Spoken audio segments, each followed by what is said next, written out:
it is noon. Welcome back, everyone.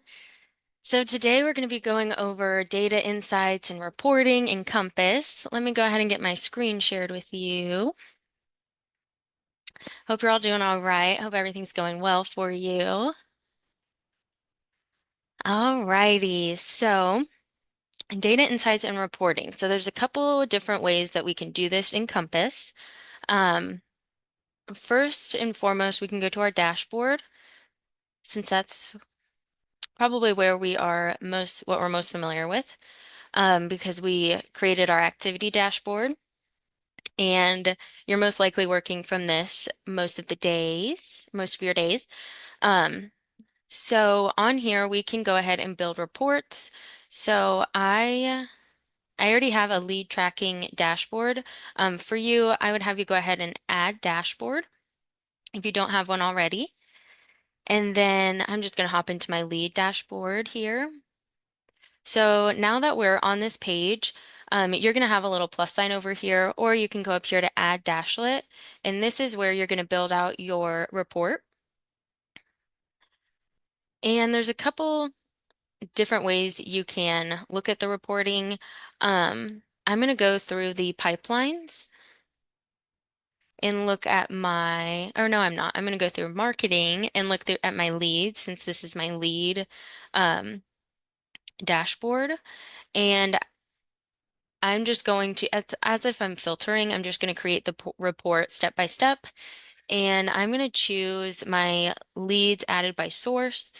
And then this is where I'm going to choose what's going to be included in the report, but I can also leave them blank as well. Choose objects that have records for qualifying leads. So right here is where I'm going to choose my contacts, because that's where my leads are housed. And I do want to look at all of my lead sources, and I only have the option to look at the record numbers, and then down here is where I'm going to pick which visual. So I'm going to do this donut. And now I can scroll down. Oh, I must have lost it. All right, let's try again. Or no, here it is. Okay, so I don't have any leads added by source, so that wasn't the best example. Um, so what I can do is just go ahead and delete this by just clicking those three dots and doing delete, or I can go in and edit it, and then I can go back and edit any of these. Since I just genuinely don't have any leads added by source, I'm going to go ahead and delete that and just start over. And I still want to look at my leads, so I'm going to go to marketing and choose my report size, my report type, and I'm going to do leads added by source, or lead source breakdown over time. And again, it's going to be my contacts, because that's where my leads live, is in the contact object. And I only have the trend option, so I do have the option to do it daily, monthly, or weekly. I'm going to go monthly and add this.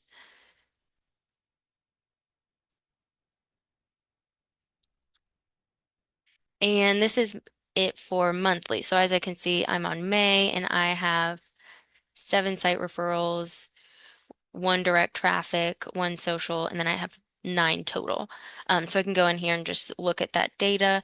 And if I want to make it bigger, I can just use this option in the right corner. Then I can go through and make it smaller as well. And then to reorder these and move everything around, it's these 6 dots in the top right.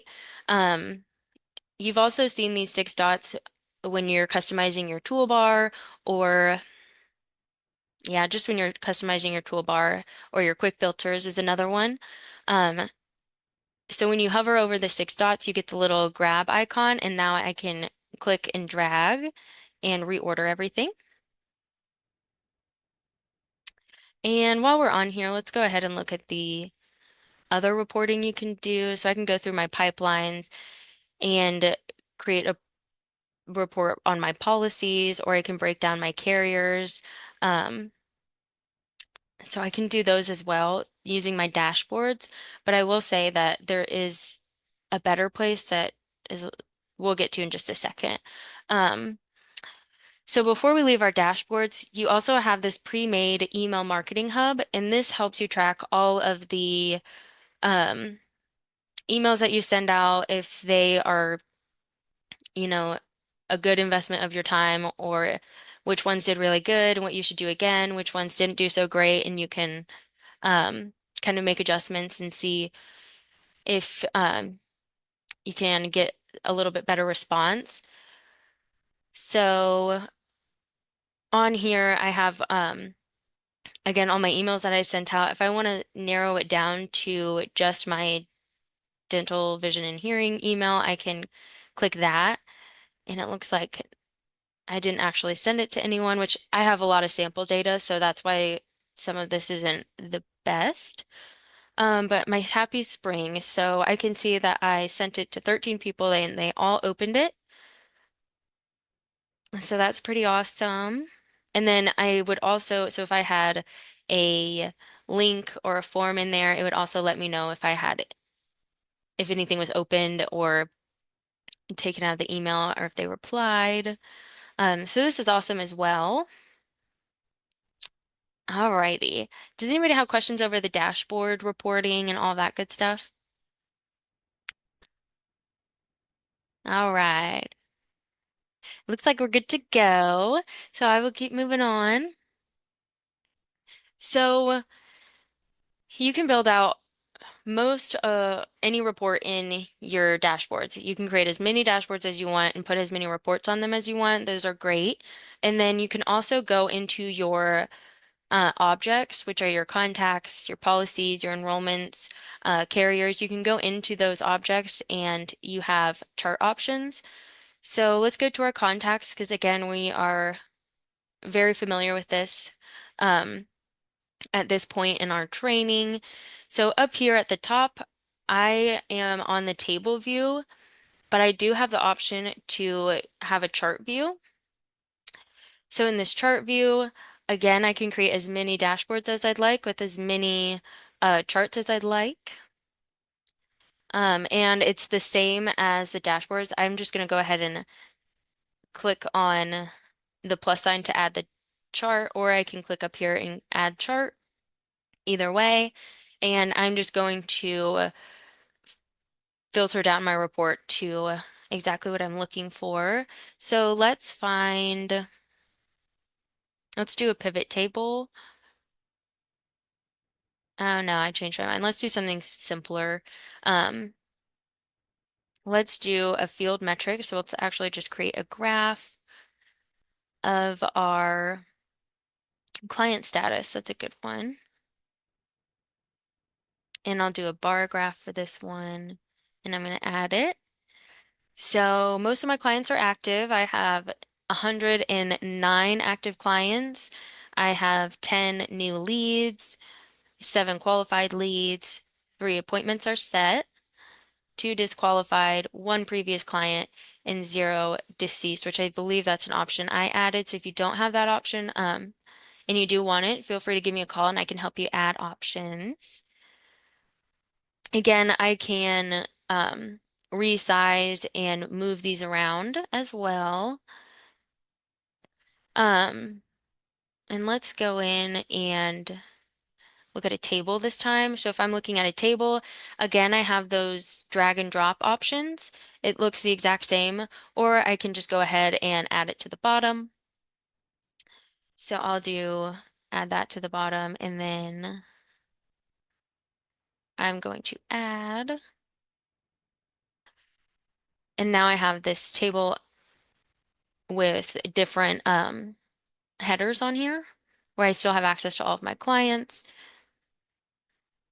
If I wanted to just look at this page, you technically could and just work from here, but you don't have all of the same functionality. Like I can't use my checkboxes and all that good stuff. And then again, I can delete those, or I can go in and edit them.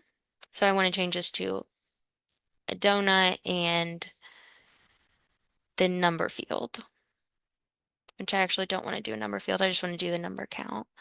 But I could do the number field of how much is their policy or something like that.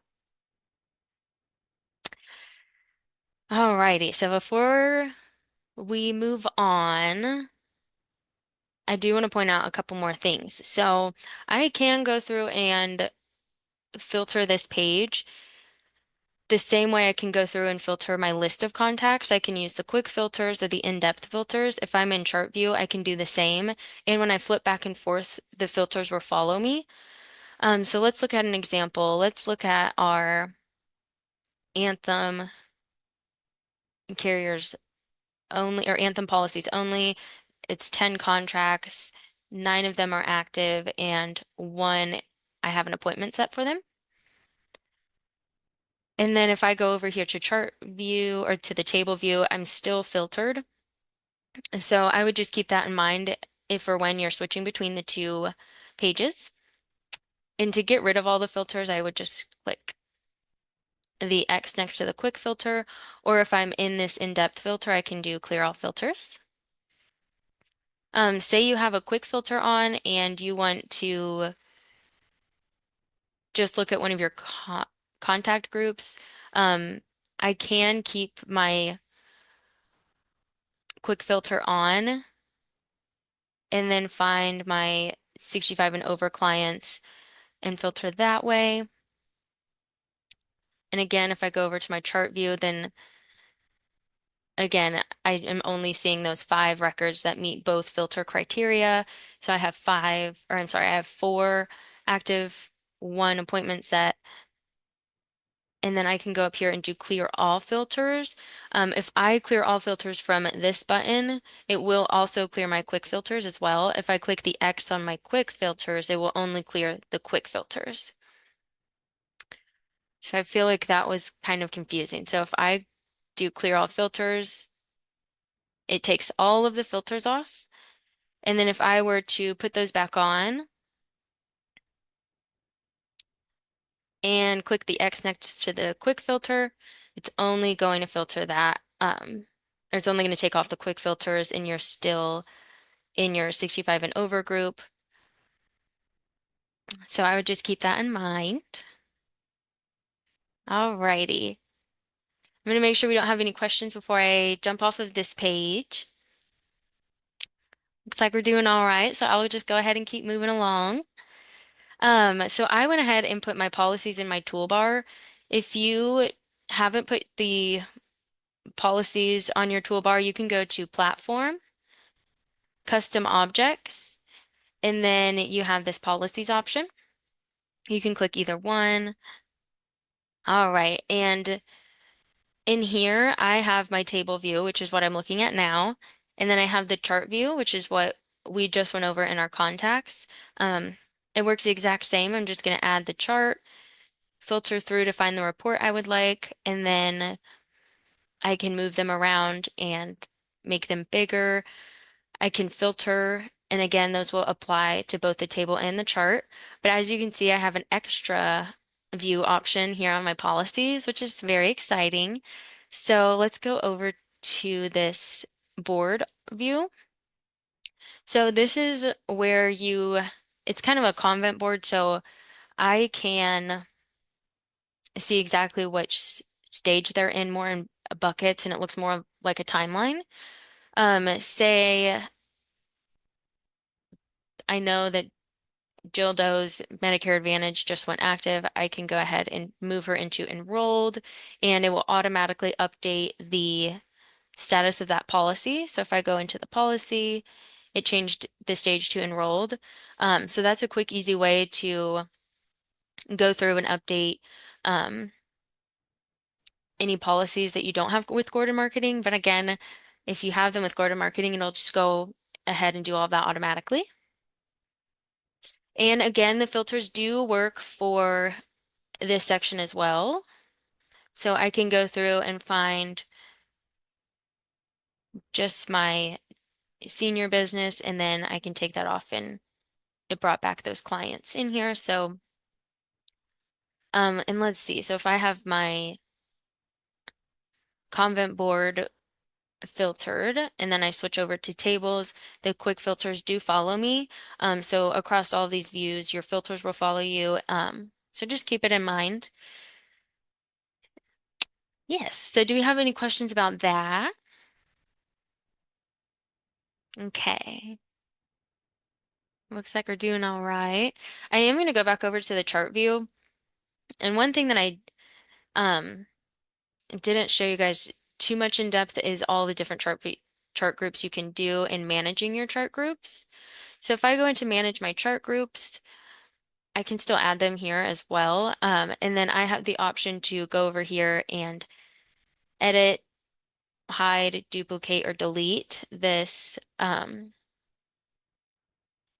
dashboard option. So what I'm going to do is go in here and edit. So when you create a dashboard, this screen will come up, and this is just if you were part of an agency, then you would be able to allow others to view your dashboard. You can allow them to edit, or you can have them be an admin and have full control over it and allow them to share it with people and all that good stuff. So that's what these options are. If you ever are interested in those.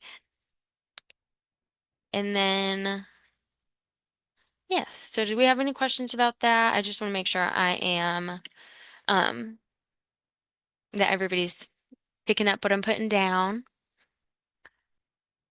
All right. It looks like we're doing all right.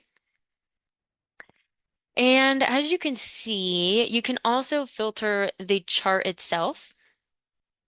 And this one, I did that on purpose because I only wanted to see those.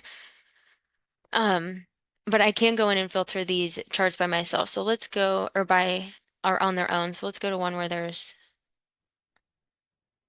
a lot of information, and I can go through and just filter that chart.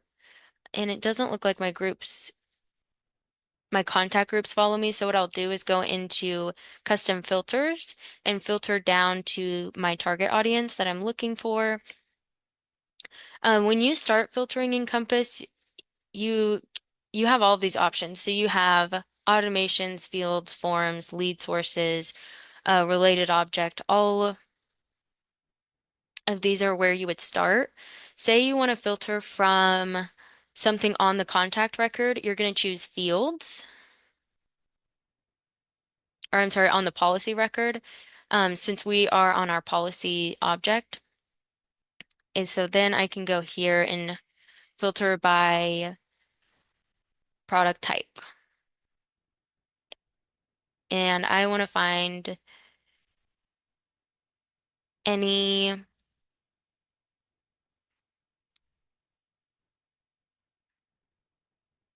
new policies. So I would just want to look at my new policies, um, broken down by the enrollment form or enrollment platform. These are all the new policies broken down by enrollment platform for my new policies only.